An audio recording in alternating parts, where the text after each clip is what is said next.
السلام عليكم ورحمة الله تعالى وبركاته. مرحبا بكم في سلسلة مطبخ أم نضال. مرحبا بكم في فيديو جديد ووصفة جديدة. وصفتنا اليوم هي غاتو غلاسي او لا اونترومي او لا غاتو فرنسي اللي غادي نديروه بثلاثه ديال المذاقات رائعه جدا كتمشي مع بعضها ولذيذه بزاف ومن المذاقات اللي كتعجبني بزاف. فغادي نديروه بباط يوزو او مذاق اليوزو اللي هو واحد المذاق او نكهه شبيهه بالحمض ولكن فيها مذاق رائع جدا.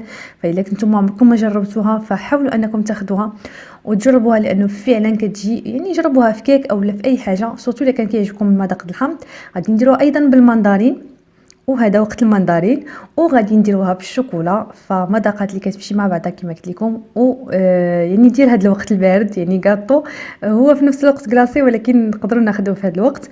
فخليكم معايا غادي نشوفوا المقادير طريقه التحضير وفرجه ممتعه. اذا على بركه الله فغادي نبدا بواحد الطبقه غتكون هي انسير وفي نفس الوقت غتكون طبقه لانه الكاطو ديالي غادي تكون بجوج ديال الطبقات. كنحتاج جوج ديال الاصفر البيض، كنحتاج 100 غرام ديال المندرين تقريبا خدا ليا واحد جوج حتى ثلاثه ديال ثلاثه المندرينات على حساب يعني الا كان فيهم الماء فخذوا تقريبا 100 غرام ديال عصير ديال المندرين. كنحتاج السكر كيبقى على حسب الذوق، انا درت تقريبا واحد 30 غرام. وكنحتاج 100 غرام ديال الكريمه وكنحتاج جوج ورقات ديال الجيلاتين اللي كنرطبوهم في الماء بارد. فغادي نحضروا دابا هاد لانسير ديالنا بطريقه لا كريم انجليز، يعني كناخذوا الليمون كنغليوه في نفس الوقت كنضربوا اصفر البيض مع السكر كنضيفوا الليمون وهو سخون بشويه على خليط اصفر البيض وحنا كنضربوه حتى كنخلطوه مزيان. كنرجعوا على النار وكنخلطوا يعني حتى كنحصلوا على واحد الكريمه اللي عاقده. المهم الا كان عندكم ترمومتر حتى كتوصل 80 درجه يعني طريقه لا كريم انجليز. وصافي هنا كناخذ لا كريم اللي كنضربها كنطلعها شونتيي وعندي كما كتشوفوا الخليط ديال المندرين او عسل المندرين مع البيض. فانا شفتوا انني قسمته على جوج فقط لانه كنت وجدتها وبردات واختيت شويه سخنته باش ندوب فيه لا جيلاتين، يعني كناخذ واحد النصف او الا كنتو استعملتوها مباشره وهي سخونه يعني من بعد ما كتغلى لكم كما قلت لكم ما تفوتش 80 درجه في الحراره. كناخذوا لا جيلاتين كنقطروه الماء كنضيفوه ليها وكنخلطوا مزيان. فانا كنخلط لا جيلاتين مع هذا الخليط صافي كنضيفو على الخليط الاخر وكنبدا هنا كنضيف لا كريم وانا كنخلط حتى كنحصل على خليط واحد. طبعا هذا الخليط ديال اولا هاد لا كريم انجليز اللي حضرنا بالمندرين خصها تكون بردات يعني باش ما تطيحش لينا لا كريم. وهنا كناخذ السيليكون فخديت هذا كما كتشوف كيجي على شكل التوربيون يعني كيجي مدور يعني فيه داك على شكل حلزوني وهو غادي يكون كطبقه فوق لونطرومي ديالي. دونك كنوضع فيه هذا الخليط اولا لاموس ديال المندرين وكندخلو طبعا كنغطيه وكندخلو المجمد. هنا احتفظت بشويه ديال هاد لا كريم اللي غادي نوضعها اولا غنديرها كانسير وسط لونطرومي ديالي. فغادي ناخذ يعني دائره اولا سيركل اولا اون بورت بيس اللي غادي نوضعو هكذا في شي طبق وغادي نكب فيه هاد الخليط باش يجي طبقه وسط من لو غاتو اللي غادي نحضر. دابا غادي نحضر واحد الطبقه مقرمشه فكنحتاج 40 غرام ديال الكريمه سائله، كنحتاج 80 غرام ديال الشوكولا اسود نوع جيد، كنحتاج واحد 80 غرام ديال لا فيوتين وكنحتاج هنا حبيبات ديال الشوكولا كتبقى اختياريه. كناخذ الكريمه طبعا كنسخنها ولا كنغليها. هنا بعد ما غلات كنضيفها الشوكولا وكنخلط مزيان حتى يذوب هاد الشوكولا في هاد الكريمه. ثم هنا يا اما يعني كنخليه كيبرد هاد لا كاناش كنخليه كيبرد وكنخلطو مع لا جيلات مع لا فيوتين اولا كما كتشوفوا هنا غندير يعني فكره كناخذ سيركل اولا اون بورت بيس طبعا كيكون صغر من القياس ديال الكاطو ووضعت فيه هاد لا كاناش كنخلي شويه وغادي نوضع فوق منه لا فيوتين. فهنا طبعا هاد لاكاناش تكون نزلت الحراره ديالو باش ما يرطبش لينا الفيوتين باش يبقى الفيوتين محافظ على القرمشه ديالو. هنا هاد لا فيوتين كنخلط مع هاد الحبيبات ديال الشوكولا. هنا راه اختياريه الا ما توفرتوش عليها ماشي ضروري. هنا كنكون كنحضر هاد لي كاطو يعني كنحاول هكذا ندخل الاشياء اللي عندي في الدار. من بعد ما كنوضع هاد الطبقه ديال لا فيوتين كناخذ لا غناش اللي احتفظت به وكنوضعو يعني كنشكلو على شكل خطوط من فوق لا فيوتين باش يعني كتجيني كطبقه، لانه الفيوتين غادي يلصق هذاك اللي لتحت، ولكن اللي الفوق غيبقى يعني هكذاك، يعني اون فوا نهزو غيبدا يطيح. دونك انا غنغطيه بلا غاناش اللي بقى ليا وصافي. كندخلو للثلاجه كنخليه حتى كيجمد تماما هاد لا غاناش وكيشد راسو كما شفتوا. يعني هاد السيركل الاخر هو اللي غنوضع، يعني وضعت فيه الخليط الاول اللي شفتوا معايا ديال لاموس ديال المندرين، يعني باش يجيو قد وهما اللي غيكونوا في القلب ديال لونطرومي ديالي، اولا غيجيو كانسير لداخل. دونك غنخليه كيبرد ونتلاقاو باش نحضروا لاموس يوزو. وهاد لاموس اللي رائعه جدا، يعني اش غنقول لكم، من اروع لي موس اللي كنحضر، لانه فعلا كتجي رائعه ولذيذه. فانا ديجا حضرتها معكم في واحد الفيديو، داكشي جبت يعني هذاك المقطع وجبته غادي نشوفوها دابا لاموس يوزو ديالنا. فكنحتاجو فيها، يعني غادي نحضر اون كريم اونغليز. كريم اونغليز اللي غادي نحضرها يعني اباز ديال الحامض، يعني يعني في عوض فاش ندير الحليب غادي ندير عصير ديال الحامض. فكنحتاج 155 غرام عصير ديال الحامض، 3 اصفار البيض، 70 غرام ديال السكر سنيده وكتبقى على حسب الذوق. وكنحتاجو هنا لاباط يوزو. فهاد لاباط انا كما قلت لكم تشاركتها معكم عده مرات في وصفات، فكناخدها محل فاروق. وهنا عندي 200 غرام ديال الكريمه السائله. نحضر الكريمه الانجليزيه، فيعني غادي نخلي لكم الرابط في صندوق الوصف. يعني بالطريقه باش كنحضرها بالحليب غادي نحضرها بهذا العصير الحامض. يعني كنغليو العصير ديال الحامض، كنضربوا البيض مع السكر يعني مزيان، ثم كناخذوا داك عصير الحامض بعد ما غليناه كنضيفوه تدريجيا وحنا كنضربوا على اصفر البيض، ثم كنرجعوا على النار وحنا كنحركوا على نار مهيله جدا. يعني فقط يعني غير كنحركوه كيبدا بحال كيبغي يختار شويه صافي، وكنزولوه من على النار اولا ملي كيوصل 80 85 درجه. فكنقيسوه يعني بالترمومتر. ما عندناش الترمومتر فكما قلت لكم غترجعوا للرابط اللي غنخلي لكم في صندوق الوصف، وغادي تشوفوا يعني الطريقه وكيفاش كيجينا الخليط. ايضا كنحتاج واحد 2 ورقات ديال الجيلاتين اللي كنرطبوهم في الماء بارد.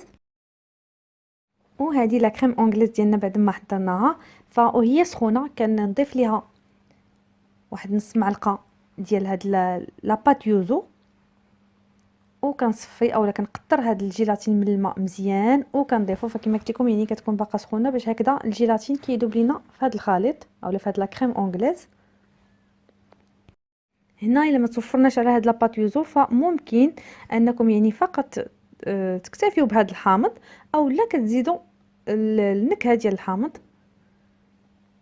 ولكن يعني هاد لاباط يوزو كتبقى رائعه جدا، يعني نتوما هكذا كتخلطوها كتشموا واحد الرائحه رائعه. ايضا مذاقها كيجي رائع. وهنا ممكن انكم تذوقوا السكر، لانه كما يعني الحامض راه حامض يعني باش تشوفوا لوغو ديالكم. وكتضيفوه الا كان خاص، لانه هنا باقي لا كريم سخونه، راه ممكن نضيفوا السكر نخلطو مزيان وغادي يذوب لينا. هنا كما شفتوا انا يعني دقتو جاني شويه حامض، فزدت واحد 3 المعالق صغار ديال السكر سنيده وخلط مزيان وطبعا كيذوب. وفعلا يعني في الاخير يعني حصلت على مذاق اللي رائع جدا. كنخليها على جنب كتبرد، وكناخذ الكريمه السائله ديالي وكنضربها اولا كنطلعها شونتي. فانا كنطلعها شونتي ميمونتي.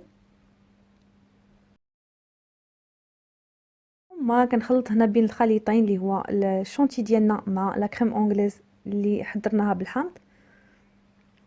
وطبعا كتكون هنا الكريم ديال اولا الكريمه الانجليزيه ديال الحامض نزلات الحراره ديالها، وكنخلطو بشويه طبعا من التحت للفوق باش كتبقى يعني لا كريم اولا الشونتي ديالنا قابط القوام ديالو.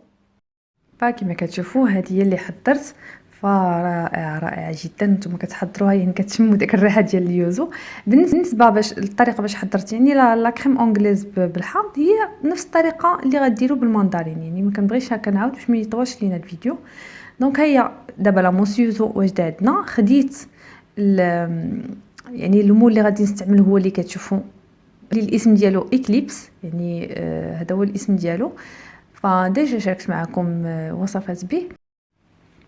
دونك كناخذ لومول وكنكب فيه هاد لاموس يوزو، فكنحاول نعمرو حتى للنصف كما كتشوفوا على هذا الشكل.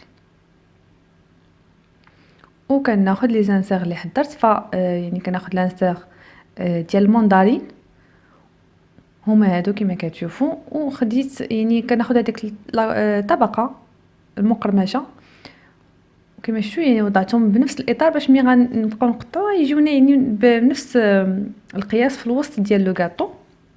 دونك غادي نوضعهم وسط لو غاطو وغادي نطيب لاموس. وهنا خديت جينواز اللي بالشوكولا، فديجا شاركت معكم يعني عده وصفات ديال الجينواز. هكذا حضرتها بالشوكولا لانه مستعملين الشوكولا في كما كتشوفوا في لانسير لداخل. كنغلف لومول بالفيلم اليمونتير وكندخلو للمجمد، من الافضل نخليه ليله كامله. وصلنا للتزيين ديال لونطرومي ديالنا، فكما كتشوفوا هذا لاموس اللي حضرناها بالمندرين اللي درناها في هاد لومول هكذا حلزوني اولا توربيون. فهنا يعني خليوه يجمد مزيان باش ملي ديموليوه يجيكم يعني الشكل ديالو مزيان ويبانوا هذوك الخطوط. وصافي هنا غادي نرشوا بفولور. هنا الا عندكم يعني لي فولور اللي كيتباعوا جديد، سينو هنا راه كنت ديجا شاركت معكم هاد لايغوغراف اللي كندوب فيه، يعني كندوب الزبده ديال الكاكاو يعني البورد كاكاو وكنضيف ليها الملون اللي بغيت. فانا ضفت ملون ابيض وغادي نبدا نرش هاد التوربيون بهاد اللون الابيض. وهنا لونطرومي ديالنا حتى هي من بعد ما جمدات مزيان كنخرجها من المجمد كما كتشوفوا. يعني باش كنديموليوها راه سهل جدا لانه هاد لي مول صراحه كيساعدوا. ففيه جوج طبقات يعني غادي لانه كيعطينا داك الشكل 3 دي. فغادي كنحيد الطبقه الاولى كنعاود نحيد الطبقه الاخرى. وطبعا كما قلت لكم ضروري هاد لي زونطرومي يجمدوا مزيان باش يديمولاو لكم بسهوله ويبقى الشكل ديالهم مزيان. بالنسبه للونطرومي فغادي نرشها بفولور اصفر. فطبعا كما قلت لكم الزبده ديال الكاكاو كندوبها كنخلطها مع الملون اصفر يعني حتى كنحصل على اللون اللي بغيت. ودائما غادي نخدم بلير بروش. نورمالمون هاد الفولور كيحتاج للبيستولي ولكن يعني ما يعني كنقضي بهاد لايغوغراف او لا لير بروش لانه صراحه كيكون الثمن ديالهم غالي بزاف. وكما كتشوفوا كنبقى هكذا نرش يعني الملون حتى كنحصل على اللون اللي بغيت. هكذا كنحصل على لونطرومي ديالي باللون الاصفر وكنوضع فوق منها توربيون اللي حضرنا باللون الابيض باش هكذا كيجي فرق في الالوان. ممكن هنا يعني هاد التوربيون تلونوه باللون البرتقالي يعني باش نديرو ان غابيل ديال المندرين. وهنا غادي يعني جاتني واحد الفكره ديال الاضافه انني غادي ندير شويه واحد رشيشه في الوسط ديال اللون الاصفر. غادي نشكل هكذا جوج ديال الخطوط. المهم غتشوفوا الطريقه كيفاش. كما كتشوفوا يعني كيجي بحال الشكل ديال كخوا وسط هاد التوربيون. صافي وضعت واحد العقيقه في الوسط وغادي نوضع هكا دي باتوني ديال الشوكولا. هنا حضرتهم يعني عندي واحد لومول بلاستيك اللي كيعطينا هاد هكذا يعني هاد لي باتوني هكذا. غادي ندير جوج على شكل كروه يعني فوق هذيك الكروه اللي انا درت باللون الاصفر. وصافي كنكونوا كملنا التزيين ديال لوكاطو ديالنا وغادي نتلاقاو باش نشوفوا الشكل النهائي ديالو ايضا الشكل من الداخل. اذا هذا هو الشكل النهائي ديال لوكاطو ديالنا كما كتشوفوا كيجي على الشكل كيجي الشكل ديالو جميل جدا وما نقولش لكم على المذاق رائع رائع رائع جدا. وبالمذاق ديال اليوزو التجانس ديال المذاق ديال اليوزو مع المندرين مع الشوكولا يعني واحد التجانس رائع رائع جدا. نتمنى انكم تجربوا هذه الوصفه واخا تجربوها في دي مول يعني ماشي ضروري هاد لي مول. وطبعا الا كانوا عندكم هاد لي مول علاش لا فكتجي هاد الطريقه والتقديم ديالها رائع جدا. وهنا غادي نقطع باش تشوفوا الشكل ديالها اولا الشكل ديال لونطرومي ديالنا من الداخل. فكنحصلوا عليه على هذا الشكل طبقه ديال الشوكولا اولا لا غاناش مع لا فيوتين والطبقه ديال المندرين. الوصفة شي حاجة اللي رائعة جدا. نتمنى انكم تجربوا الوصفة، ولا عجبكم الفيديو ما تنساوش تخليو لي لايك، تعليق، اشتراك في القناة، وايضا مزيد من الوصفات زوروا الموقع اللي هو www.cuisineomnidal.ma. ما تنساوش تنضموا صفحتي على الفيسبوك اللي هي شيوات اومنيدال سواء بالعربية ولا فرنسية. مرحبا بكم دائما وبالصحة والراحة.